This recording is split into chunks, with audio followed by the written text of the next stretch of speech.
Four, three, two, one. Hello and welcome to 4,000 and Counting. I am Watty. This is Mark. Thanks for joining us once again. It's been a crazy week. We are, I think, 5 interviews in, 5 to go, maybe 6 in, 5 to go. I can't even keep up.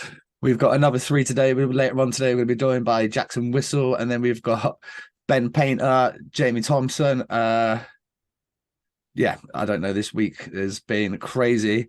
In amongst all that, we've had Team GB squad list.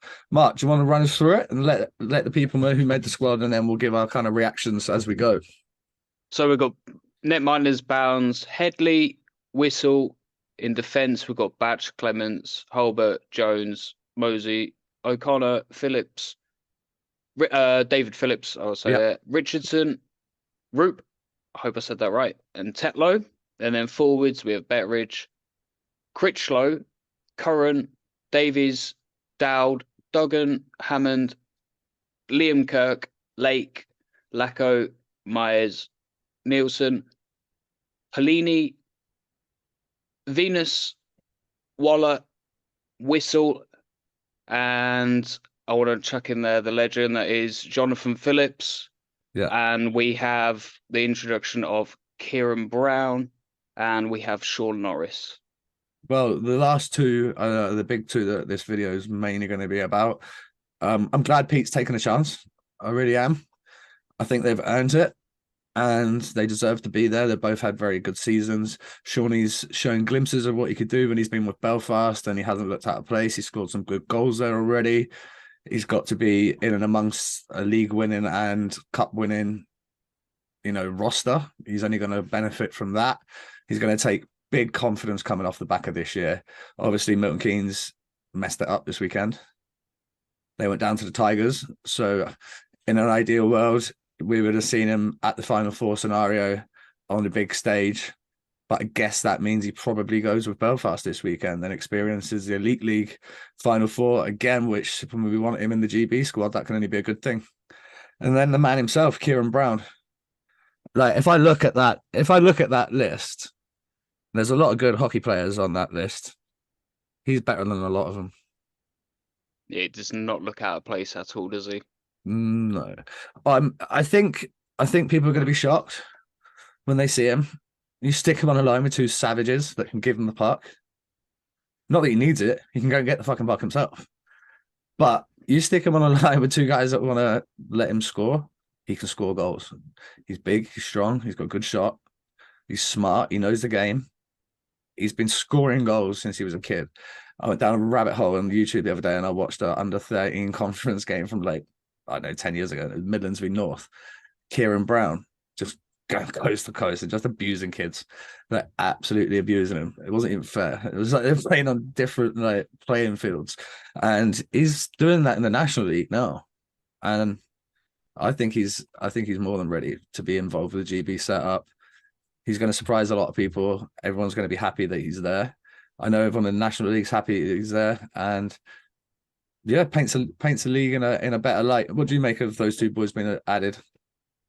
Well deserved. We've always spoke about Brown being always wanting him thrown in the GB mix, but it's also nice that Sean Norris is in there. We don't really speak much of him in the GB perspective like we do with Brown, but True. Norris rightly deserves the position to, fight for his chance to cement a place in the GB squad with this training camp. I mean, it shows good things for the national and for the younger guys, the younger Brits developing through the national. It's nice to know that, if you're good, there is a chance that you can still represent at international level. So I like that they've got given this opportunity.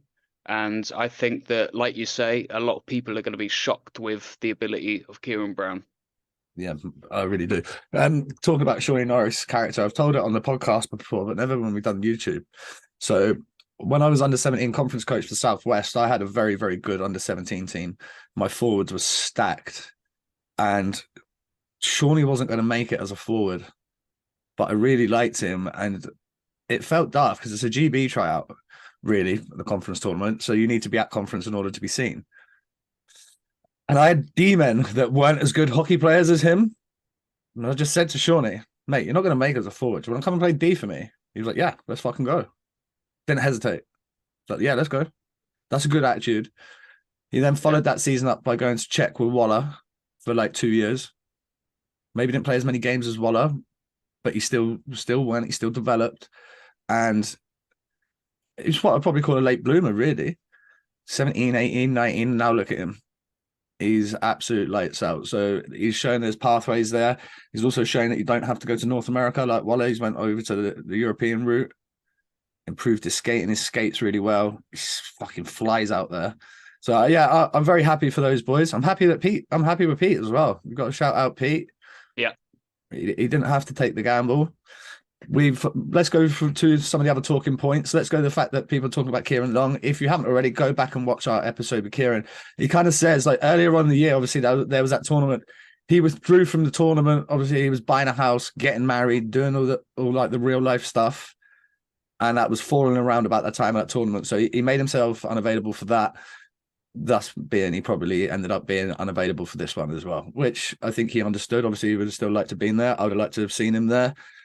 But there's other names on that list that I am really looking forward to see. I'm really looking forward to seeing the development of Liam Kirk after his time in the AHL, the Coast, and in Finland. Obviously, another NHL training camp under his belt last year.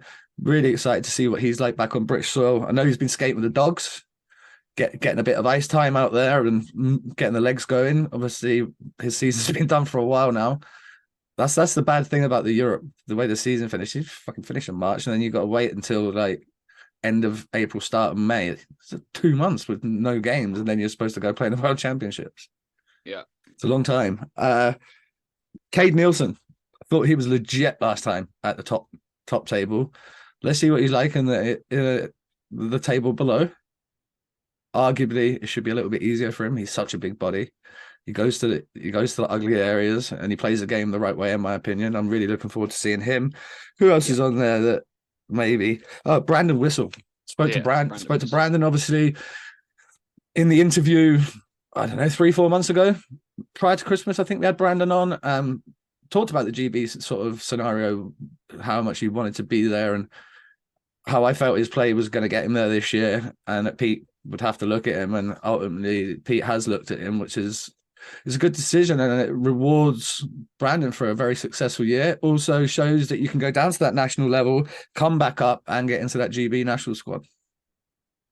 Yeah, that's what he did, right? He was up and he went down, did his time in Telford, Leeds, went back up, and he's doing very well with the Steelers. So it just shows that there's pathways there. We're also excited to see Ollie Bettridge, how he looks after a year playing in Europe. How is he going to look after another year? That experience is going to make him a better player, I feel. And if you haven't already, you're going to hear Neil Francis' episode, and we asked him who his GB captain would be, and we kind of went all the way through, we kind of went through like a couple of guys, and then you finished up the episode about 15 minutes later. I kind of liked it. It was out of left field. He goes, "So by the way, I've got my captain." I was like, "Okay, go." I said Ollie Bettridge. So that's high praise coming from Neil Francis. And with the D-men, there's a couple of imports this year. Dual Nats, which I'm quite happy to announce that they're in the roster because having watched them this year, Halbert from Coventry, very, very good, very strong.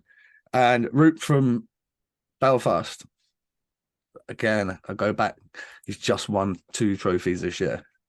He's so good at the back as well. Not only has he just won 2 trophies, he's so good. He can bring them that winning mentality. We want winners in there. And he's a winner.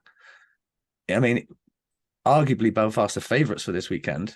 If they were to get a treble, this dude's getting in the back of a treble season. I want him at the fucking back. Who's going to be more confident than him right now? Exactly. And that's just another avenue that we've had to go down with the dual Nats. We haven't gone too many. We got Mosey, Roop, Halbert, and then Curran. I've liked him for Coventry this year. He's been solid, yeah. He was their top point scorer on the season. Mike Hammond, you always know you're going to get Mike, good player. Cam Critchlow, another former podcast guest.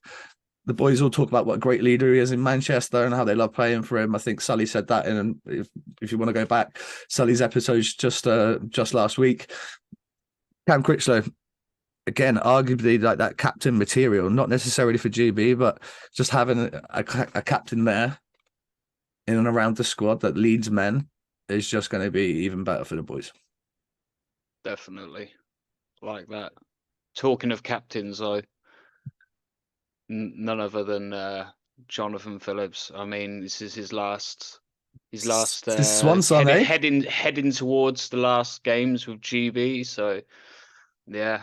We're actually going to be. I'm going to be there. I don't know if Mark's going to make it back, but I'm going to be there for the last 2 GB games. I believe they fall on the Wednesday and the Friday. It would be a lot easier for my life to have gone to the first 2 games, but arguably, I want to be there when we win. I think we're going to win. And John is going to be. It's his last game, so I kind of want to be there for that. I think it'd be great content for the YouTube channel, and we'll get to speak to some of the boys, etc. So that'd be good. Anything else on the GB reaction, mate? I'm pretty happy with that. Yeah, no complaints. Yeah, it's nice to see the introduction. One complaint, not from me. I don't know if it was a complaint, but again, go to Woody's episode. He put out in a tweet. It's not a complaint, but we didn't really talk too much. What does Sam Gospel have to do to get a nod? Oh yeah. What does he have to do to get a nod? Because I've seen him 3 times in Leeds this year. I've seen him on streams and bits and pieces against the Dogs and that, as well as highlight packages. And just from what everybody says, he's the best goalie in the league. Yeah. He's so good.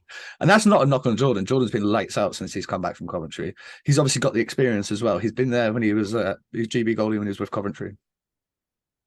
It does make sense to keep him in and amongst the mix. He's not done anything to say you shouldn't have a place, if that makes sense. But I would like to maybe see at these training camps. I know this is the squad, but I know they've got reserves and stuff like that. I'd like to see maybe Gospel just get in front of Pete for a couple of days at practice. Not necessarily get anywhere near the game time, but just in practice, let him share a net with someone for a couple of days. You know, these boys have had long seasons. Ben Bounds had a long season. He's going into the finals weekend. You know, just let him share the fucking net for a couple of hours, a couple of weeks, a couple of days on a week. Yeah. Also got that confidence, like you said, with who we're just speaking about coming off the back of Root. So, you know, with the confidence of him, well, Gospel's just had a lights out year with Leeds in the National. So you've got that energy going with him, and netminders are all about confidence. And I'd say right now that guy's been full of confidence since the beginning of the season. Even when he finished 4th last year, he was still arguably the best goalie in the league. So, I mean, he's very, very good. Guys, that's been our GB kind of reaction. We will give more details, lots more GB videos coming up in the lead up to the trip. Once we get through this weekend and all the finals are done, our focus will be focused. Well, we'll be turning to GB. We'll be speaking to some of the GB players in the lead up. Potentially, I think Lithuania is in their group. We got a couple of friends in the Lithuanian national team, so maybe we'll have to get a couple of guys from different teams on and stuff like that, just to make it a bit more fun going in. But yeah, if you haven't already, get your finals tickets for the NOHL, get your final tickets for the EIHL, whichever one you're going to. It is coming this weekend. Make sure you subscribe to the channel. The channel's growing like crazy right now. We love it. Keep pushing it. We do really appreciate it. A lot more returning viewers as well. Still getting blasted by the new viewers. So new viewers equal new subscribers, hopefully, and more content. The more of you guys that keep watching, sponsors are starting to reach out now. So it's going in the right direction, folks, which just means more content for you. It means better content for you. It means upgrades to laptops and cameras and bits and pieces and making the product better. I've had fun with it recently, and you're not going to want to miss the next one, because we're going to be talking about the EIHA and their lack of medals, which is going to get recorded right about now. But for this video, that is the GB reactions for now. Peace.